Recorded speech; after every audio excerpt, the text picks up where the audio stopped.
that was the moment that I was like, no practitioner would ever behave the way she did.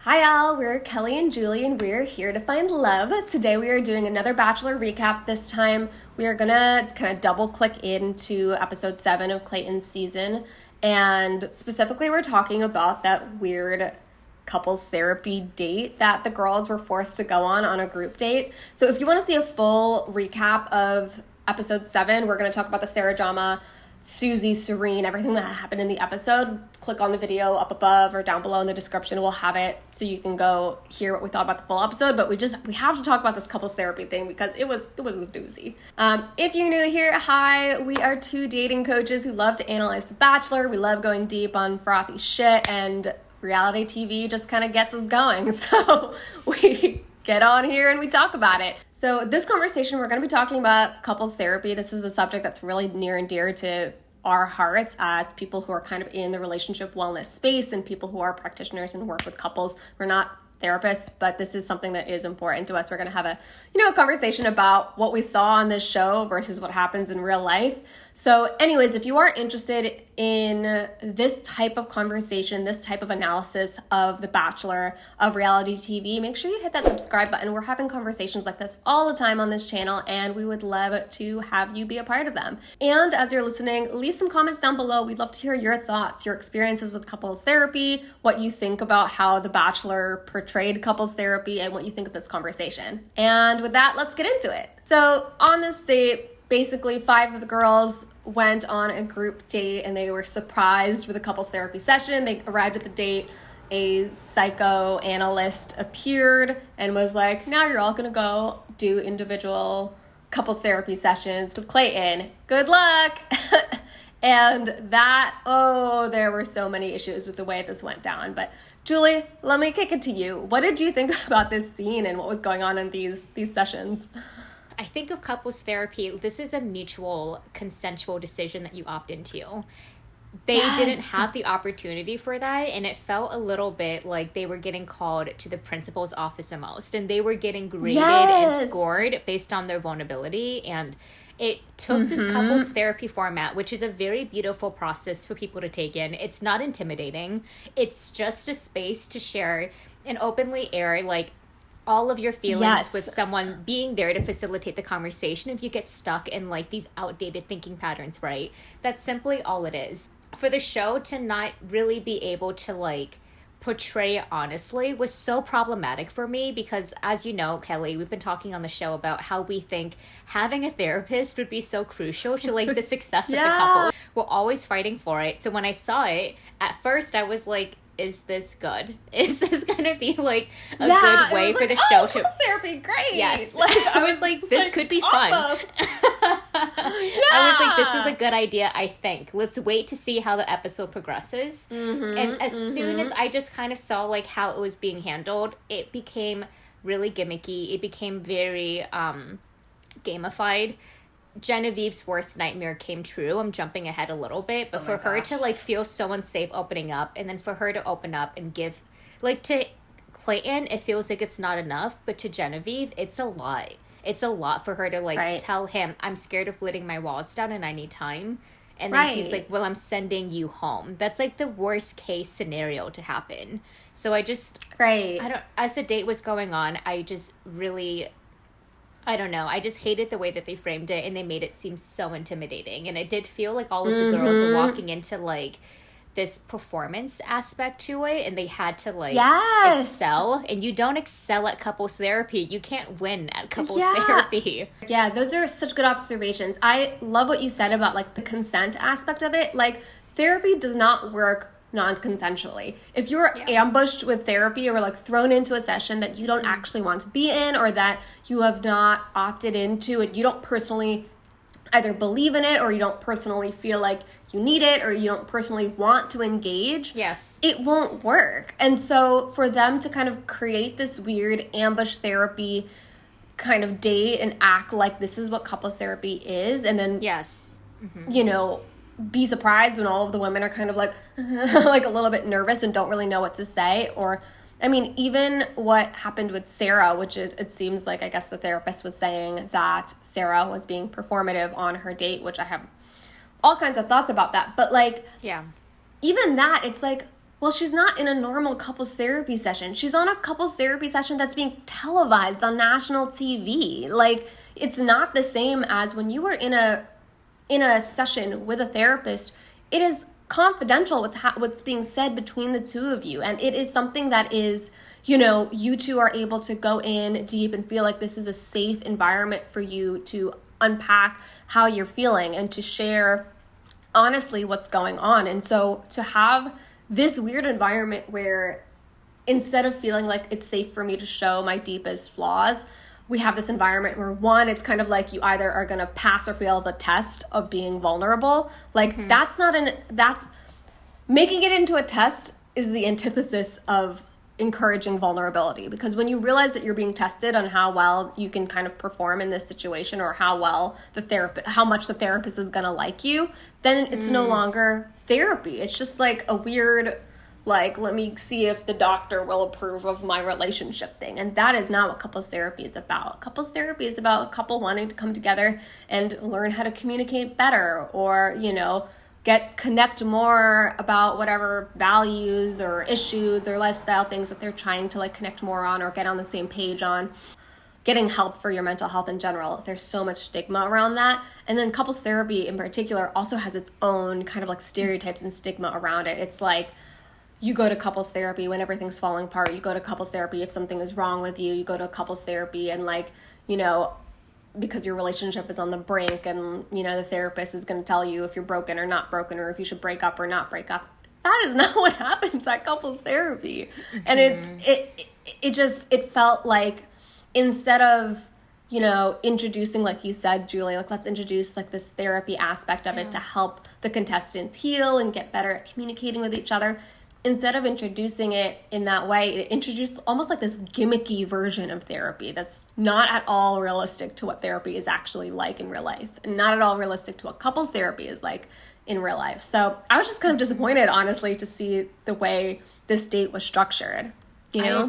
I agree. And for Genevieve too, I just keep bringing it back to her because obviously she's a person that's not comfortable in therapy. She hasn't had experience in therapy. So then for her to be confronted in such a high stakes way, knowing that she's already feeling really insecure about her connection with the lead. Yeah. And then to just feel like, okay, as you're opening up, the psychoanalyst wasn't totally being impartial. That's another thing that I found really problematic.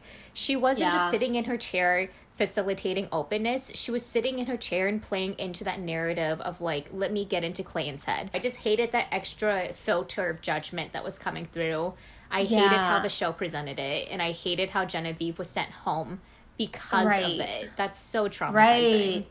Well, the Genevieve thing was super weird too, because to your point, it was like they were like, Genevieve, why won't you open up? And it's like, the girl is in this environment where she's been just ignored by Clayton, completely ignored by him this whole time. She has not gotten a one-on-one date. It has already, by this point, it has been made clear that he is never going to give her a one-on-one date before home time. So in her head, she's probably already like, Clayton is definitely sending me home. I'm going home. Why would she open up on this date? It's like, this guy is going to be gone tomorrow. This is not a therapist that I've agreed to work with. And she is like, you know, I'm never going to see her again. If I open up in this environment and like I open up those wounds, who's going to be there to help me? Who's going to be there to like catch me? Clayton's not going to be there. This therapist is not going to be there. Those producers are not going to be there. I'm going to open up and like feel that pain, and then I'm going to be alone on my way home from Austria. You know, like if I was Genevieve, I wouldn't open up in that situation either. You need to feel safe. You need to feel like there has been pre-established intimacy and trust. And there was none of that, both with Clayton and that therapist. So I honestly think there's no reason Genevieve should have opened up in this scenario. And again, this goes back to what you said, Julie, about the consent thing. Like, people don't just get like, therapist pops out of the corner and now you have to like answer to them and like prove your relationship to them. No. When you go to see a couples therapist, you'll shop around to find a therapist that you like. You'll like have an initial call with the therapist to see if you like their style, if they feel warm and welcoming to you, and like if you feel like you're going to learn something or gain something from working with them. So like by the time you sit down for your first session, you already kind of know this person. You already kind of trust that they know what they're doing. You kind of know what to expect in the session. It's not like what these girls experienced at all. And so again, I'm not surprised that one, they were all terrified, and two, Genevieve didn't say anything.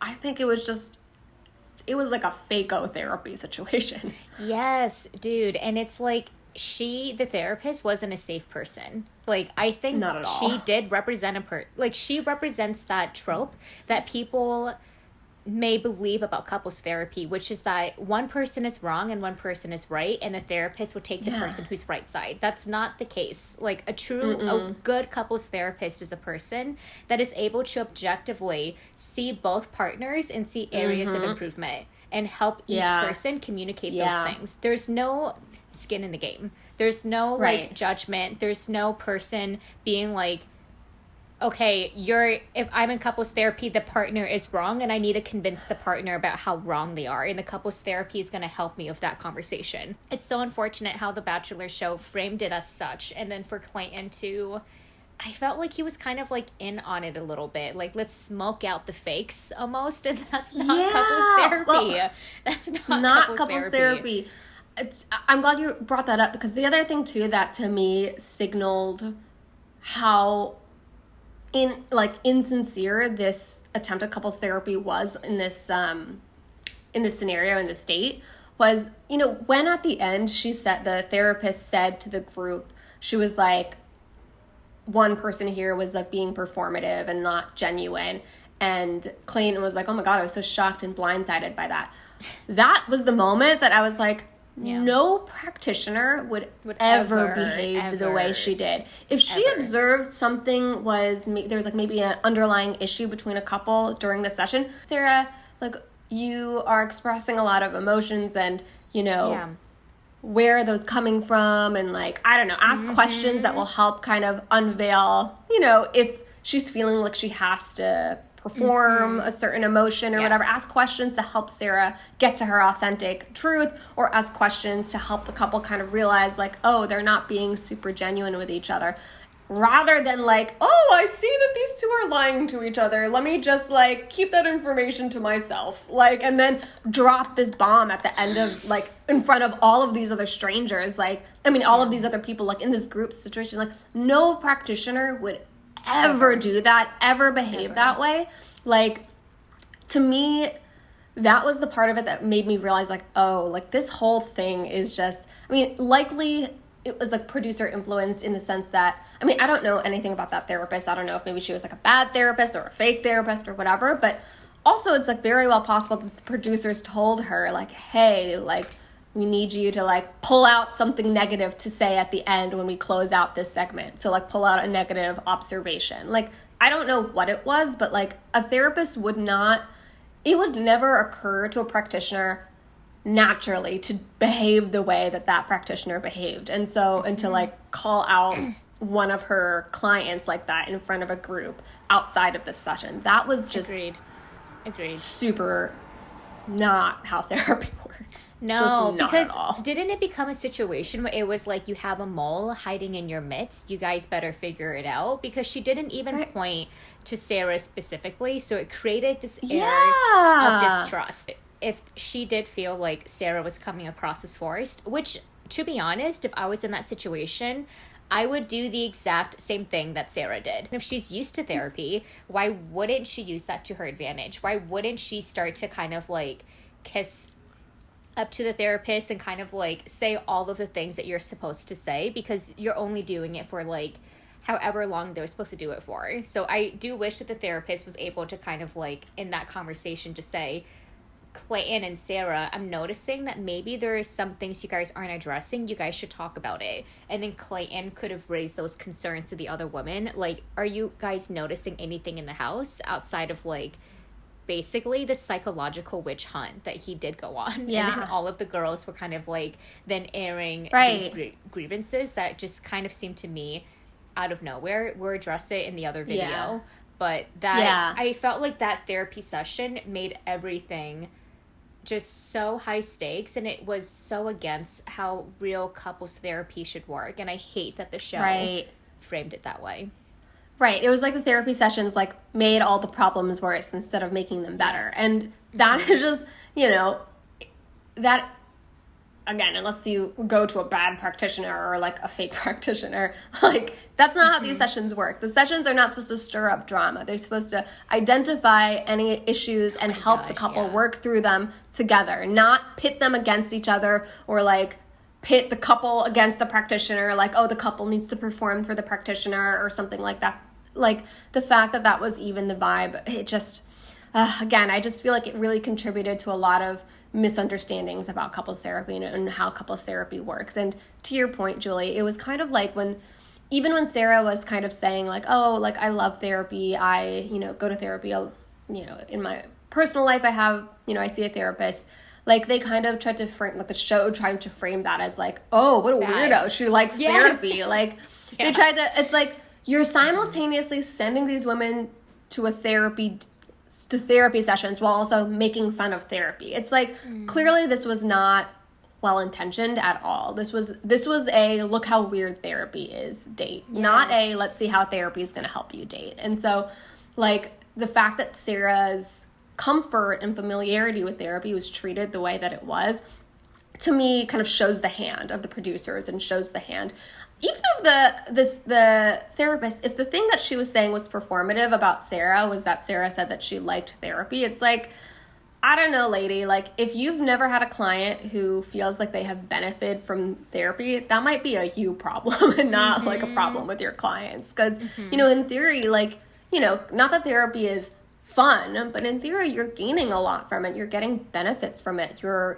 able to like learn things about yourself, come to realizations about yourself, heal wounds, heal traumas, and you come out of it feeling like, okay, like this is good. I'm glad that I had this, or I'm glad that I like have this knowledge about myself. I'm glad that I have this information about myself, and like that does feel good. And so if that practitioner has never had a client come to her and be like, yeah, therapy really works for me, that kind of says stuff about that practitioner. Speaks about the therapist. I was thinking the same thing.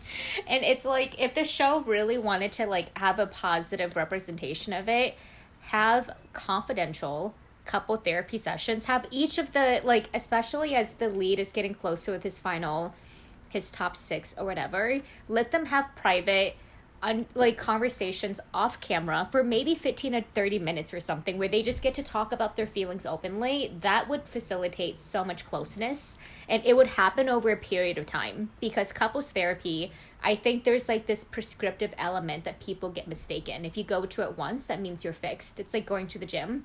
You just do one session and now you're strong. Like that's not how it works. You need ongoing maintenance.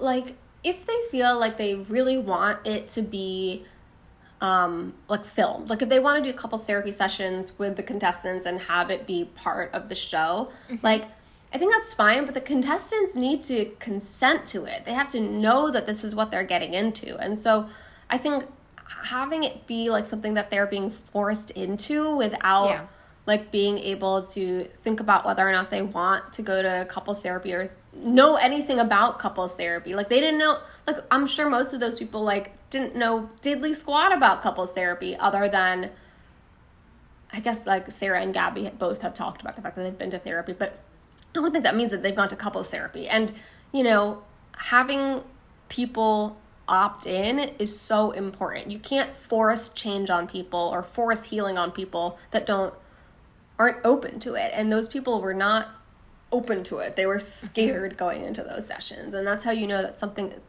that's not the right environment to do this healing. And so, either it has to be confidential, like you said, Julie, or at least needs to be, they need to be given the option to do this, to opt in and to agree to it. And if it's going to be televised, at least they know in advance and don't have to feel like they're being ambushed with this type of really vulnerable experience, I totally agree.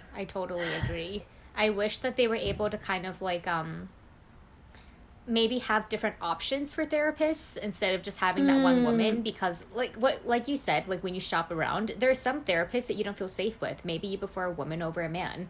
Maybe you prefer like a person of color, or like a person that, you know, like you need someone that speaks to your existence. And right. Yeah, it did feel like it was thrusted upon them, and they had to rise to the occasion. And if they didn't rise to the occasion, then you were going home. And if you weren't, or you're being totally fake. So yeah, that was my thoughts of that particular segment. So let us know your thoughts below about couples therapy. We talked a little bit about like what it's like to find a good practitioner. What did you think about the date? Did you like how Clayton handled the situation? Did you like how he sided with the therapist? Let us know in the comments down below. Make sure to subscribe. In the other recap that we did of Clayton's episode 7, it was mostly about Sarah and Susie and some of the other girls that were sent home that episode. Make sure to check it down below. That's everything, and we'll see you guys next week.